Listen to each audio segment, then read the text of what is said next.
Hola, hola, querido Quinto. Bueno, les quiero grabar eh, una parte de lo que falta de sistema nervioso. Bueno, en realidad son varias partes. Les voy a compartir pantalla. Se va a empezar a escuchar.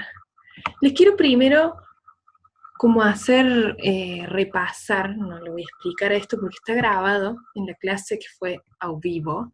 La tenemos, toda esta primera parte, pero quiero hacer como una especie de repasito de lo que vimos. Primero, bueno, el título.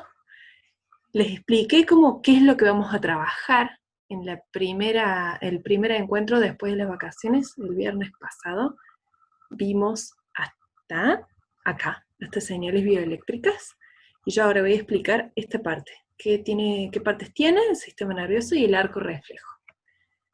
Y, bueno, vimos la definición, continúo la importancia, lo dejo así grabado, alejado, y no en modo presentación, porque si no van a pasar todas las animaciones que tiene. Las neuronas, vimos las partes, vimos para qué lado va la transmisión de la información. Después vimos que es una célula, o sea que tiene las mismas, casi los mismos componentes, porque algunas están más especializadas que otros, en los mismos organelas que otras células. Vimos, bueno, cómo definimos una neurona y los tipos de señales. Y vimos sinapsis, y creo que hasta acá. Y lo siguiente, este GIF lo vimos, este también, o este no lo vimos. Bueno, se los voy a mostrar por las dudas. Voy a presentar la pantalla. Ay, olvidé. Ay, creo que no lo vimos a esta parte. Bueno, las señales bioeléctricas, como ven, son transmitidas por la membrana. Vamos a ver este GIF primero, el de abajo. Fíjense que tiene negativo adentro y positivo afuera. Ese es el estado de reposo de una neurona. Naturalmente, cuando está sin estar activada, por dentro tiene moléculas negativas, iones negativos, y por fuera tiene de potasio. Ven que ahí arriba, fíjense, el menos es potasio y el positivo es sodio, y por fuera está el sodio, son sales. Lo que sucede durante la señal bioeléctrica es un cambio de lugar, salen los iones negativos e ingresan los iones positivos, y esto ayuda a una, digamos, a que se traslade velocísimamente la información desde el soma, que es este lado donde está el núcleo, a través del axón y hacia el telendendron. Y acá tenemos en amarillo las señales bioeléctricas y ay, no está tan bueno este GIF. Ah, esta es más lento. No me acordaba. Y estas moleculitas, estas vesículas son las que llevan las señales químicas, bien, que llevan los neurotransmisores que salen a la zona intersináptica, a la zona de sinapsis, y tocan a los receptores que continúan, y de ahí se continúa la transmisión de la información a través de señales bioeléctricas o eléctricas. La imagen que vimos fue esta, ¿bien? Que venía de este lado la señal bioeléctrica y veíamos cómo ingresaban esas sales que acá, calcium receptor, ingresa calcio, y todo esto son una cascada de señales terrible que ayudan a que esas vesículas liberen neurotransmisores acá y que continúen a través de los receptores llevando la información a la siguiente neurona, hasta donde tenga que ir esa información.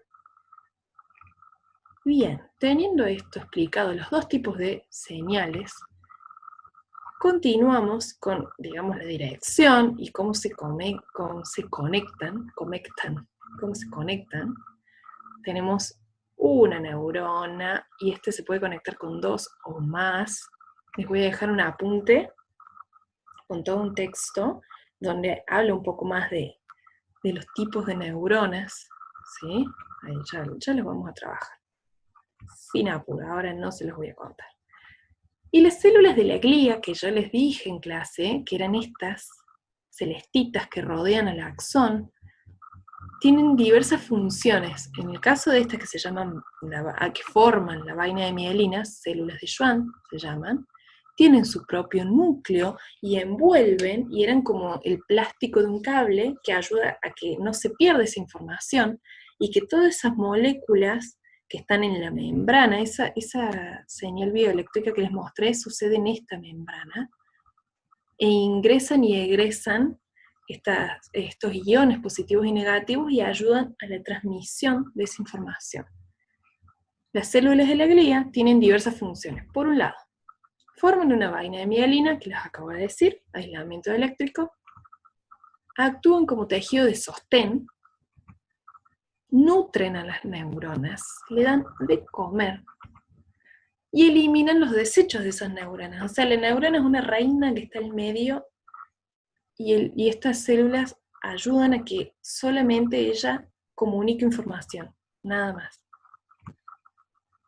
Y ahora vamos a ver cómo se clasifica el sistema nervioso. Tiene la parte central, médula espinal y encéfalo. Encéfalo dentro del cráneo, médula espinal dentro de la columna vertebral.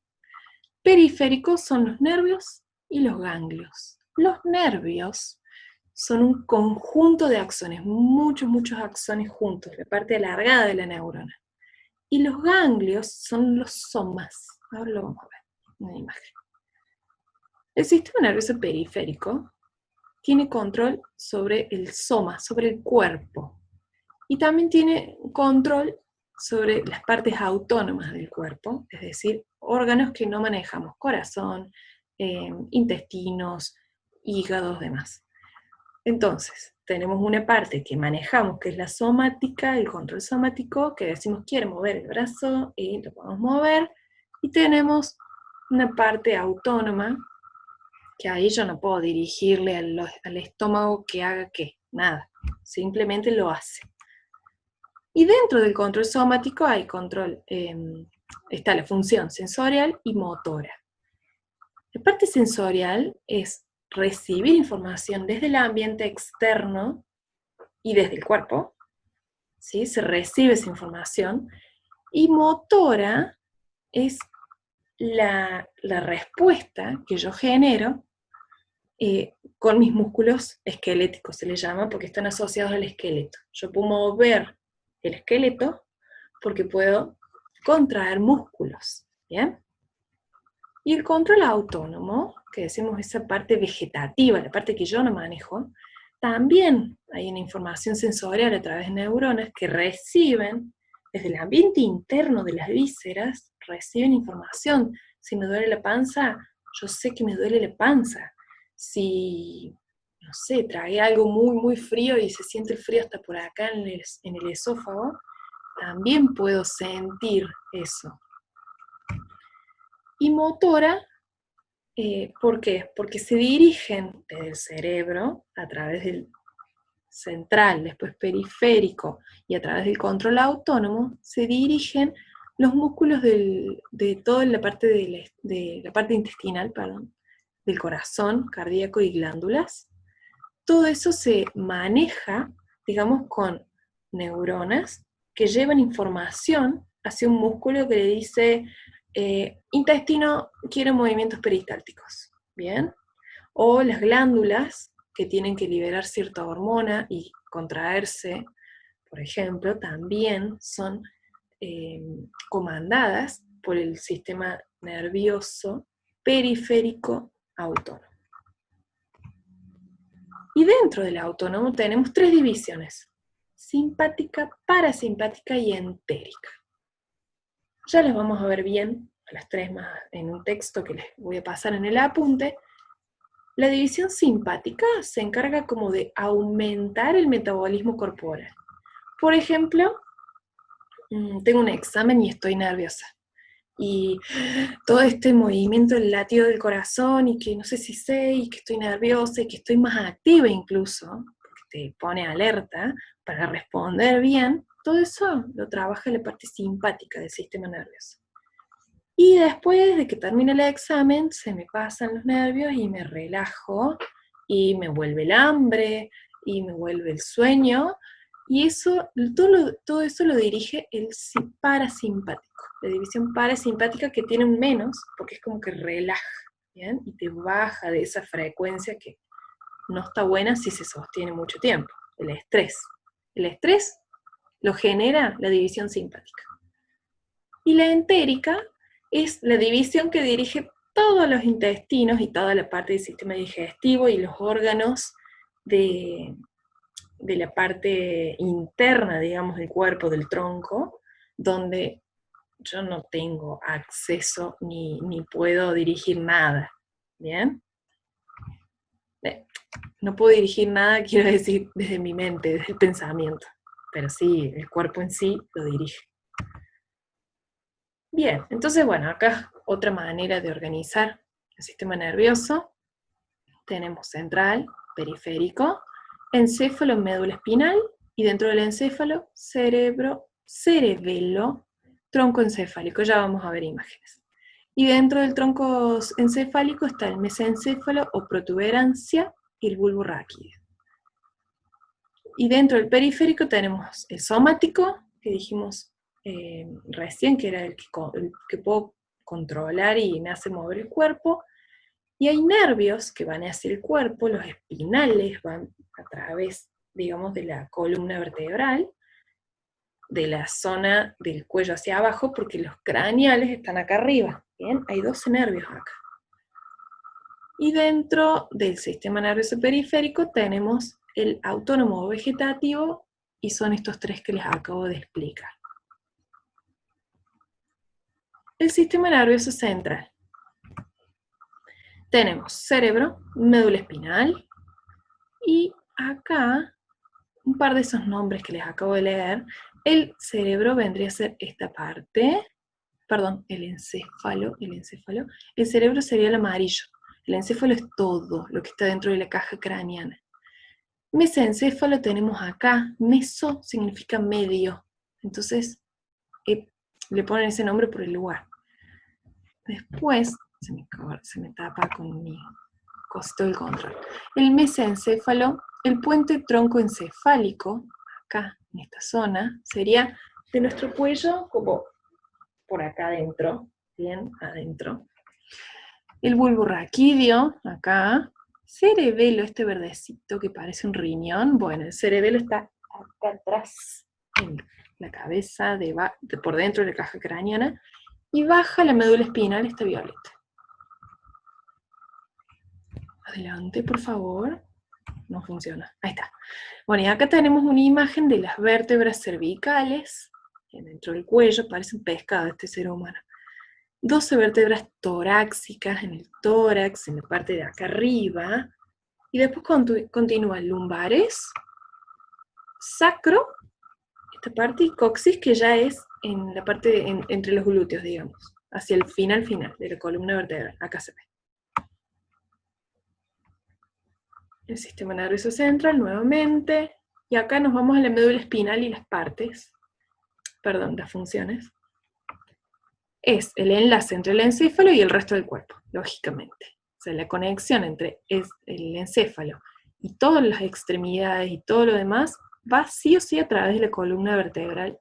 Por eso la importancia en protegernos la postura y en cuidarnos de golpes fuertes o de accidentes o de intentar recuperar movilidad en el caso de que sucedan. Dos áreas principales tiene: sustancia gris y sustancia blanca, que ya vemos una imagen, y está protegida por la columna vertebral. O sea, hay huesos que están por fuera, que le protegen esa médula que es el centro. Acá tenemos la sustancia gris, es el área central dentro de la médula espinal. Esta es la sustancia gris, que es como una H, tiene una forma de una H. Son interneuronas, cuerpos celulares y dendritas de neuronas motoras y células de la glía. Entonces, esa materia gris o sustancia gris se compone de interneuronas, que son un tipo de neuronas que hacen de nexo entre neuronas justamente, cuerpos celulares donde están los núcleos, y las dendritas, que son todas esas conexiones para recibir información y después llevarlo hacia el axón.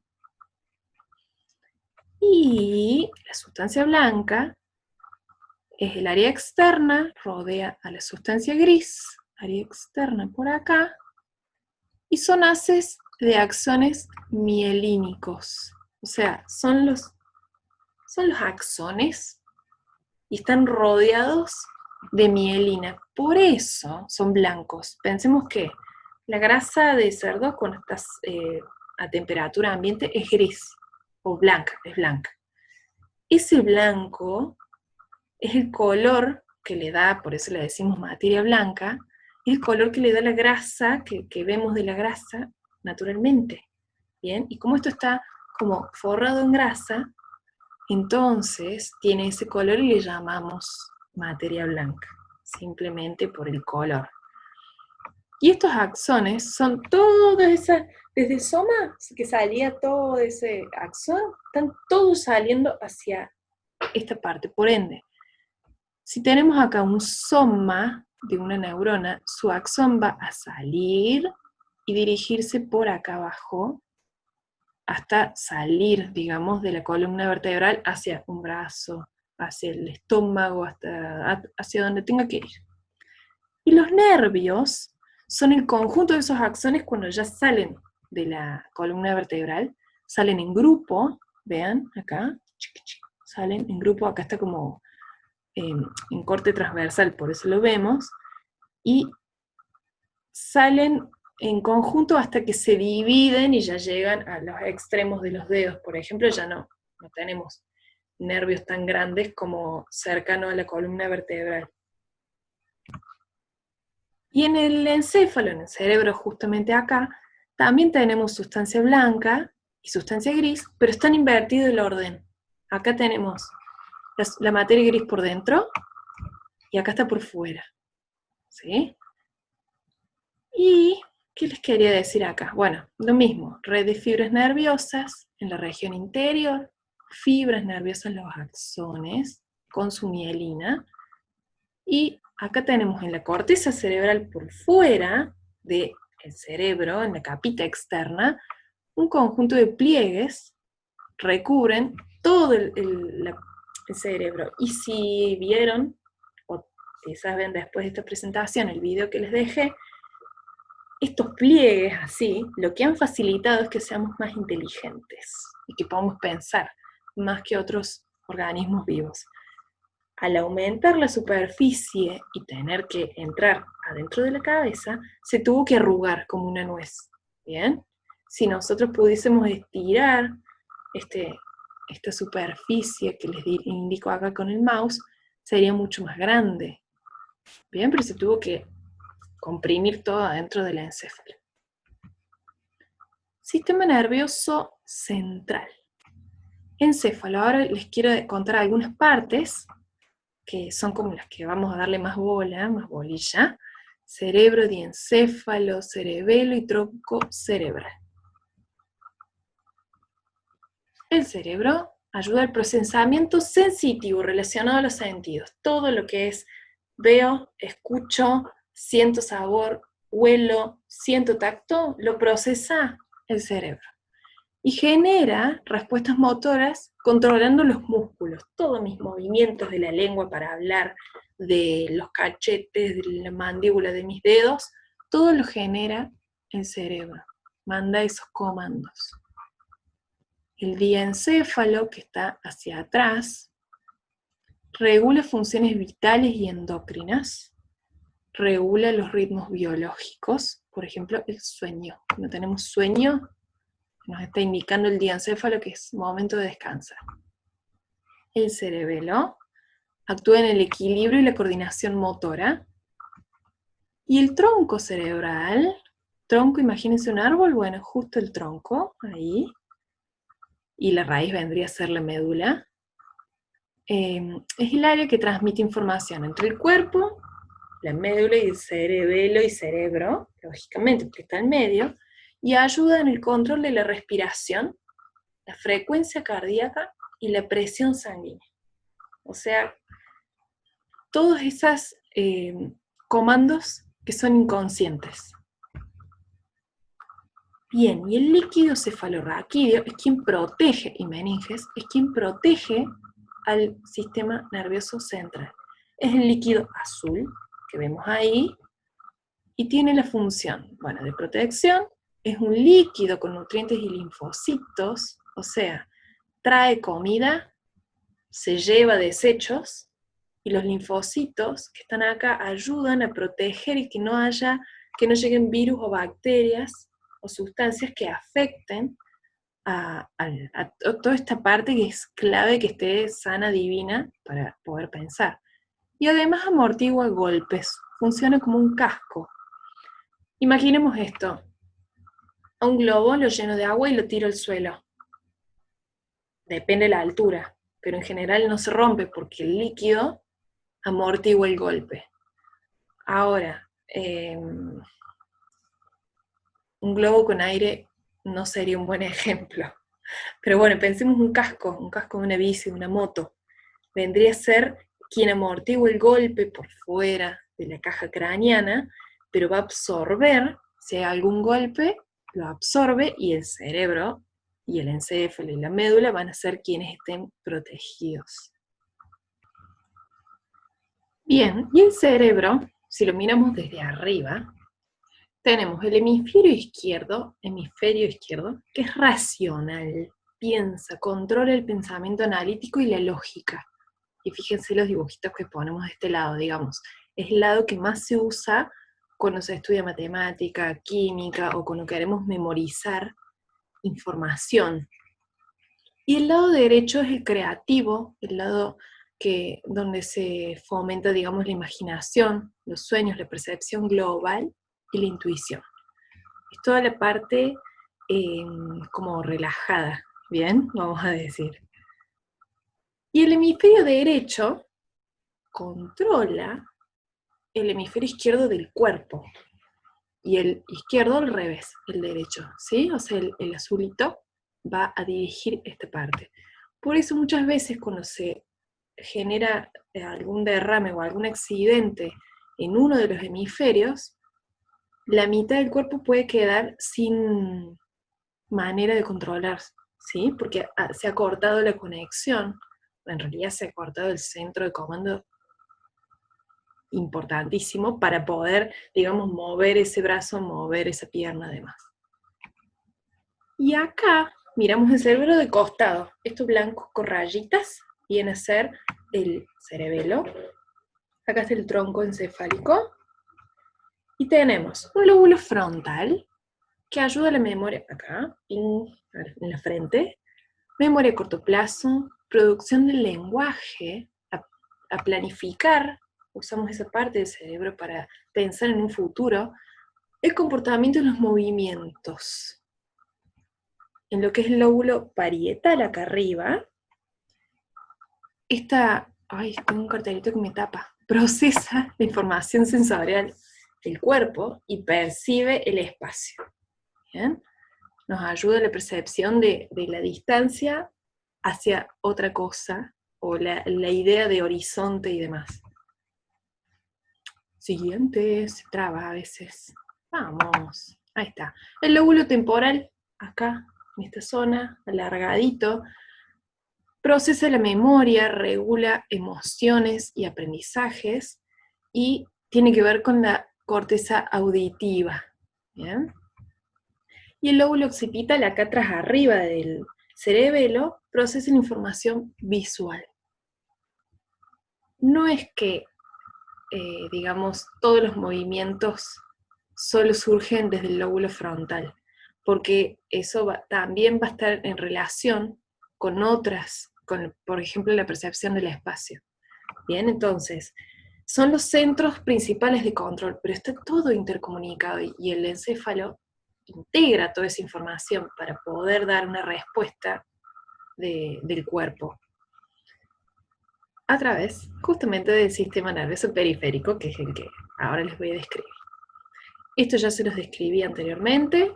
El periférico se divide en somático y autónomo, y dentro de somático y autónomo tenemos el que recibe la información, la parte sensorial, y la parte que responde, que es la motora, y dentro del autónomo igual, solo que en este caso lo controlamos voluntariamente y en este caso no, en el autónomo es involuntario.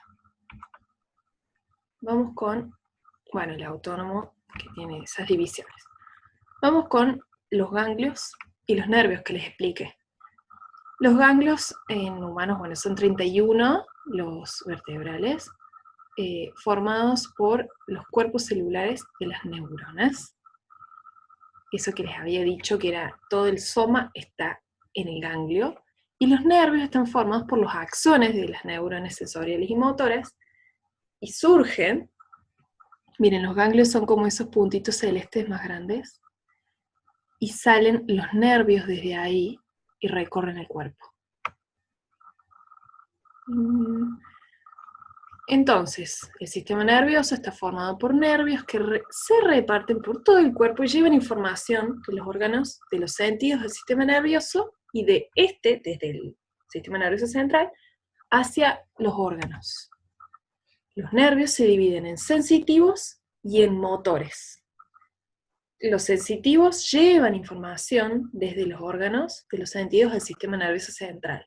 Desde mi dedo que yo siento tacto, porque algo me toca, lleva la información al cerebro. Y los motores, suponete que ese dedo se me está quemando porque estoy tocando una hornalla caliente, mis nervios motores que vuelven del cerebro y llegan a ese lugar, hacen que saque el dedo y que además mueva toda la mano y todo el brazo. Bien, o sea que esas órdenes se llevan por el camino contrario, hacia el mismo lugar. El somático, el sistema nervioso periférico somático, a través de neuronas receptoras sensitivas distribuidas en todo el cuerpo, recoge información y por otro lado envía información motora hacia los músculos esqueléticos. Y así podemos tener movimientos voluntarios e involuntarios como acciones reflejas. Si yo les hago así y se asustan, no en un video, pero ese reacción del sonido o pensar que te van a golpear es un movimiento involuntario. Y el sistema nervioso autónomo se relaciona con la actividad visceral y la regulación homeostática del medio interno. O sea que todo nuestro interior esté equilibrado, que tengamos la cantidad de agua suficiente, la cantidad de nutrientes, la cantidad de temperatura, de sales. Bueno, todo eso lo regula el sistema nervioso autónomo. Y controla de forma involuntaria el músculo liso del tubo digestivo, de los vasos sanguíneos, el músculo cardíaco y las glándulas que les había dicho. Tenemos las dos divisiones, simpático para la acción y parasimpático para restablecer el equilibrio. Y acá tenemos ejemplos de esto. Parasimpático, el que restablece el equilibrio. Fíjense, reduce el latido cardíaco. Vamos a comparar a algunos que es fácil comparar. Reduce el latido cardíaco. Y el simpático lo acelera.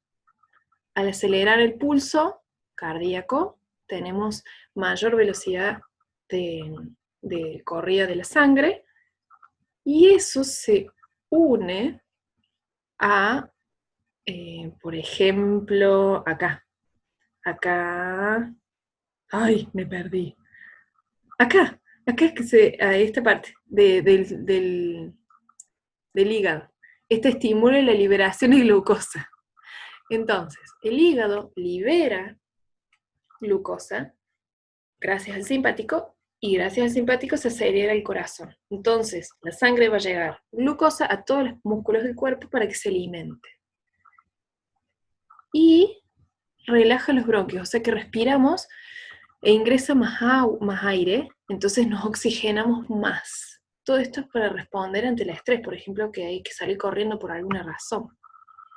Bueno, y si seguimos comparando, relaja la vejiga por ahí. En situaciones de estrés tenemos más ganas de hacer pis que en situaciones de tranquilidad. Lo mismo que relaja el recto, o sea, para ir al baño y poder ir a hacerlo segundo, necesitamos estar tranquilos. Y en cambio, en situaciones de estrés, se contrae. ¿En qué otro? Estimula la salivación, al estar relajados, relajadas, podemos salivar, por ende, si vamos a alimentarnos, vamos a poder digerir, comenzar a digerir ese alimento. Y no sé si está, bueno, la vesícula biliar también, y está acá, estimula la actividad digestiva, eso me interesa. Cuando estamos relajados, relajadas, podemos alimentarnos.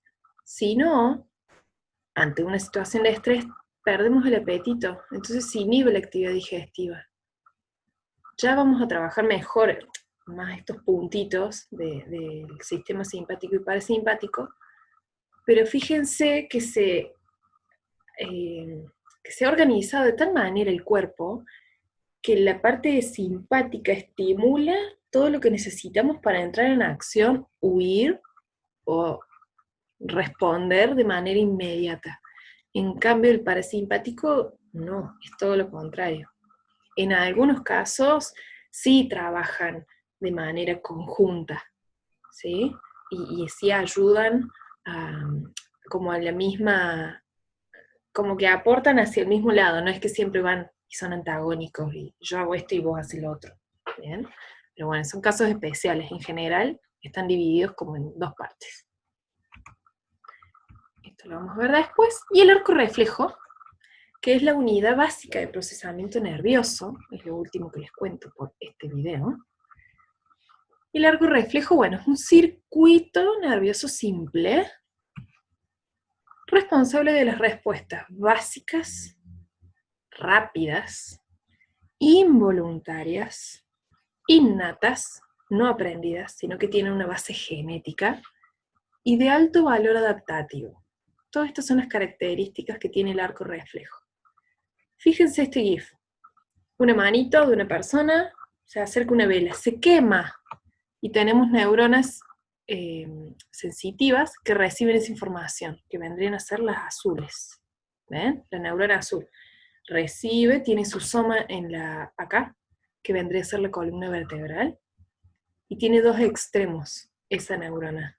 Es bipolar, tiene un extremo acá que recibe información, y acá que comunica el otro extremo con una interneurona, esta chiquita, y una neurona motora. Y este extremo, fíjense que los dos van al tener dos conexiones, acelera la respuesta de la neurona motora, por eso es rápida la respuesta. Inmediatamente se estimula esta neurona, y esa neurona estimula el músculo. Entonces, el bíceps, creo que era este, se contrae y alejo la mano del estímulo que me está en realidad lastimando. Bien, entonces, de alto valor adaptativo, porque quemarme el dedo y quedarme ahí no vendría a ser una buena forma de adaptarme a mi medio. E innato, porque esto si quiere lo puedo llegar a pensar antes de darme cuenta que me estoy quemando, ya saqué la mano. Y es involuntario.